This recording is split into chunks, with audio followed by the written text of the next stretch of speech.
नमस्कार, MB news 365 म्हणजे महाराष्ट्रातील बातमीपत्रामध्ये आपले स्वागत आहे। मी मंगेश बोबडे। बघूया आजची विशेष बातमी। बातमी बघण्यापूर्वी आमच्या चॅनलला लाईक आणि सबस्क्राईब करायला विसरू नका। अमरावती जिल्ह्यातील चांदूर रेल्वे शहरातील प्रभाग क्रमांक 8 मधील महारुद्र नगर परिसरातील रस्त्यांची अवस्था अत्यंत खराब झाली असून नागरिकांना मोठ्या गैरसोयीचा सामना करावा लागत आहे।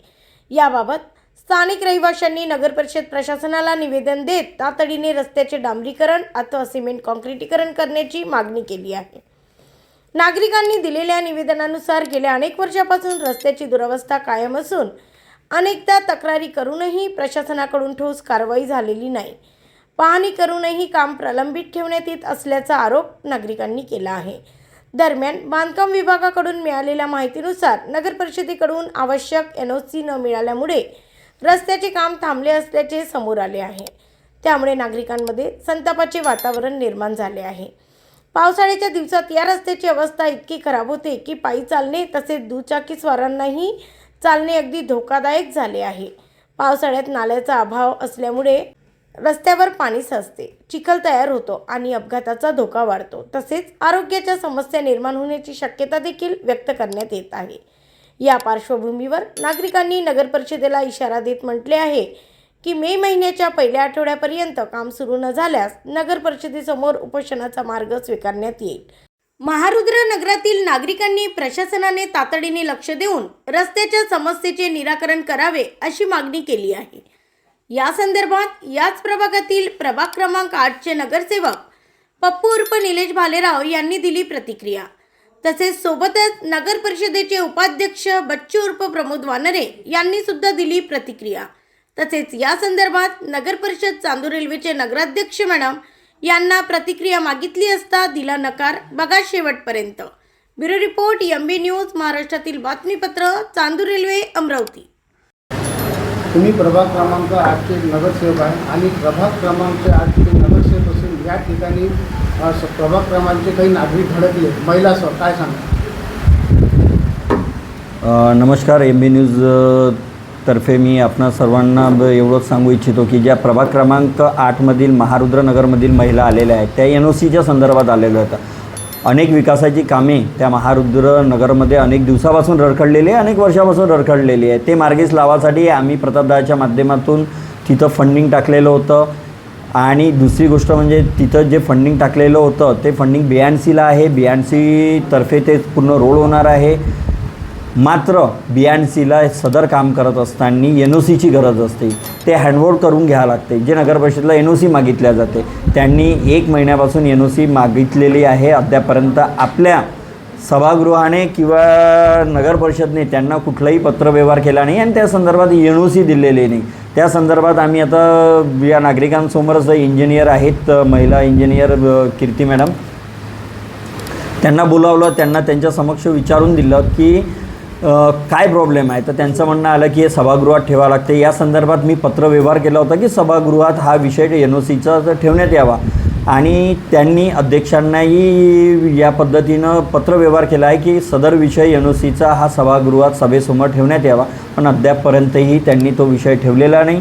आणि वारंवार आम्ही आता स्मरणपत्रही दिलेलं आहे की NOC का देण्यात येऊ नये, NOC दिल्या गेली पाहिजे। उन्हाळ्याचे दिवस आहे, एकही पावसाळा गेला तर एकही पाणी आलं तर माझ्या प्रभागातील लोकांचे हाल होणार आणि ते हाल मला सहन नाही। हेच नाही, हा माझ्या प्रभागापुरता विषय नाही तर चांदुरातल्या अनेक कामाच्या संदर्भात NOC थांबवलेल्या आहे ज्या BNC मार्फत होणार आहे। म्हणजे माझं एवढंच म्हणणं आहे की सभागृहात ठेवा, कुठेही ठेवा, पण NOC द्या। जर कुठलीही शासकीय यंत्रणा नगर परिषदच्या व्यतिरिक्त जर नगरात आपल्या विकासाचे कामं करत असन तर त्यात आपली हरकत नसायला पाहिजे। त्यांना सरळ NOC द्यायला पाहिजे, प्रगतीच्या मार्गावर चांदूर रेल्वेला न्यायला पाहिजे। एवढीच मी या सर्वांना सांगतो आणि आमच्या अध्यक्षांनाही, प्रियंकाताईंनाही सांगतो की जर होत असेल तर लवकरात लवकर आपण NOC द्यावी आणि आपल्या सभागृहात तो विषय ठेवण्यात यावा। NOC न देण्याचा काय अडचण, काय अडचण येत आहे? सदर फंडिंग जर हे काम झाले तर हे काम होतील प्रतापदादाच्या माध्यमातून, कारण BNCला जो पैसा गेलेला आहे प्रतापदादाचा तिथं टाकलेला निधी आहे। जर हे काम झाले तर नगर परिषदच्या तुलनात्मक ते कामं सर्वात जास्त होतील आणि याच विषयाची कदाचित धास्ती घेऊन की पुन्हा प्रतापदादा आणि प्रतापदादाचेच नगरसेवक इथं वर्किंगमध्ये आहे आणि फास्ट कामं करू आले आहे, म्हणून कदाचित ते NOC देण्यास टाळाटाळ करत. कोण करतात टाळाटाळ? सभागृहाचे अध्यक्ष असतात माननीय अध्यक्ष जे नगर परिषदचे, आणि त्या संदर्भातले पत्र ही इंजिनियर मॅडमजवळ आहे की त्यांनी वारंवार त्यांना पत्र पाठवले आहे की NOCचा विषय हा सभागृहात घ्या.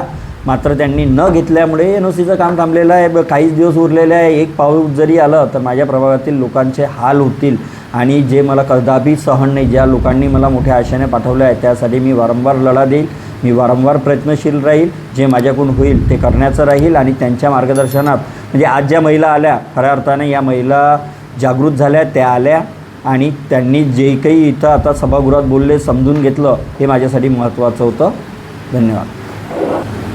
NOC देण्यात अडचण निर्माण होता नगर परिषदेमध्ये, नेमकं उपाध्यक्ष या नात्याने तुमची पुढची भूमिका काय राहील?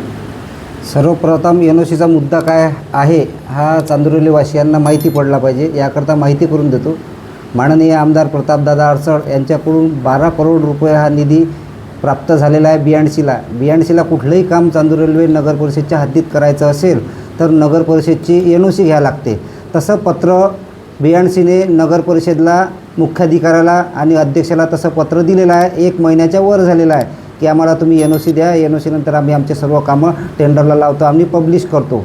आणि त्याप्रकारे इथं जेव्हा पत्र प्राप्त झालं पण अद्यापपर्यंत अध्यक्षाचं काम काय होतं, सदर आलेल्या पत्राला विषयपत्रिकेवर घ्यायला पाहिजे होते आणि NOC त्याला द्यायला पाहिजे होती. परंतु अद्याप 1 महिना झाला तरी त्यांनी त्याला ते सदर विषयपत्रिकेवर घेतला नाही आणि त्याला NOC दिली नाही. त्यानंतर आम्हाला जेव्हा माहिती पडलं का बा हा विषयपत्रिकेवर विषय घ्यायला पाहिजे, आपले कामं आपल्याला NOC याचा नगराध्यक्ष देत नाही आहे, तर आम्ही त्यांना पत्र दिलं आमच्या गटनेत्यानं आणि मी आणि पूर्ण 11 ते 12 नगरसेवकांनी आम्ही एक पत्र लिहून पत्र दिलं अध्यक्षाला आणि मुख्याधिकाऱ्याला का तुम्ही हे NOC देण्याकरता तुम्ही एक मीटिंग लावा आणि त्याला NOC द्या. मीटिंग जर लावत नसेल, जर तुमच्या पत्रावर जर NOC भेटत असेल तुम्ही पत्र देऊन द्या, त्यांना NOC देण्यात येत आहे त्याच्याकरता. किंवा विषयपत्रिकेवर जर घ्यायचा असेल तुम्हाला विषयपत्रिकेवर घेऊन त्यांना NOC द्या. परंतु अद्यापपर्यंत अध्यक्ष दिरंगाई करून राहिले. त्या दिरंगाई का करत आहे हे सर्व जनतेलाही माहीत आहे, कारण आता जनता हुशार झालेली आहे. NOC द्यायला अडचण काहीच नसायला पाहिजे, कारण की NOC देणं ही कर्मप्राप्त आहे. एखाद्या कोणती यंत्रणा जर नगर परिषदच्या मध्ये काम करत असेल आणि तिनं जर NOC मागितली एखाद्या गोष्टीची तर तिला NOC देणं हे क्रमप्राप्तच आहे. परंतु NOC देत नाही आहे नगर परिषद, ते त्याच्यामध्ये गोड बंगाल आहे आणि त्याच्यातच दिशाभूल केली जाते का आम्ही ते NOC दिली आहे. आता पब्लिक आले यानं मोर्चा आणला इथं, ते तिथं गेलं अध्यक्षाजवळ, त्याला गोड बंगाल करून सांगितलं काही NOC दिली आहे. मग आमच्याजवळ आलं का म्हणे NOC दिलं रे, NOC दिलं. मग आम्ही त्या इंजिनियर मॅडमला बोलावलं, झालेले सर्व पत्रव्यवहार दाखवले तारीख टू तारीख. आणि हे पहा म्हटलं आता याच्यात दिरंगाई कोणी, मॅडमला लिहून दिलं स्पष्ट का सदर विषय हा विषय पत्रिकेवर घेऊन NOC देण्यात यावी असं अध्यक्षाला कळवलं, मुख्याधिकाऱ्याला कळवलं, तरी परंतु यांनी विषयपत्रिकेवर विषय घेतला. आणि का विषयपत्रिकेवर विषय घेतला, याच्यामुळं चांदूर रेल्वेचा विकास थांबत आहे हे समजलं पाहिजे. विकासाला आडकाठी याच्या पुढे कोणीही आणू नये, अध्यक्षांनी आणू नये, त्याच्या गटानं आणू नये. आम्ही आमचे 12 गटाची या MB न्यूजच्या मार्फत 12 जण सदस्याची आम्ही ग्वाही देतो. चांदूर रेल्वे शहरात जिथे जिथे विकास कामाचा विषय आम्ही प्रत्येक वेळेस आम्ही अध्यक्षाला सहकार्य करू, मोठ्या मनाने सहकार्य करू. ही होती आजची विशेष बातमी. अशा विशेष बातम्या पाहण्यासाठी तुम्ही आजच MB न्यूज 365 म्हणजे महाराष्ट्रातील बातमीवर लाईक करा, सबस्क्राईब करा. पुन्हा भेटूया एका नवीन बातमीमध्ये. धन्यवाद.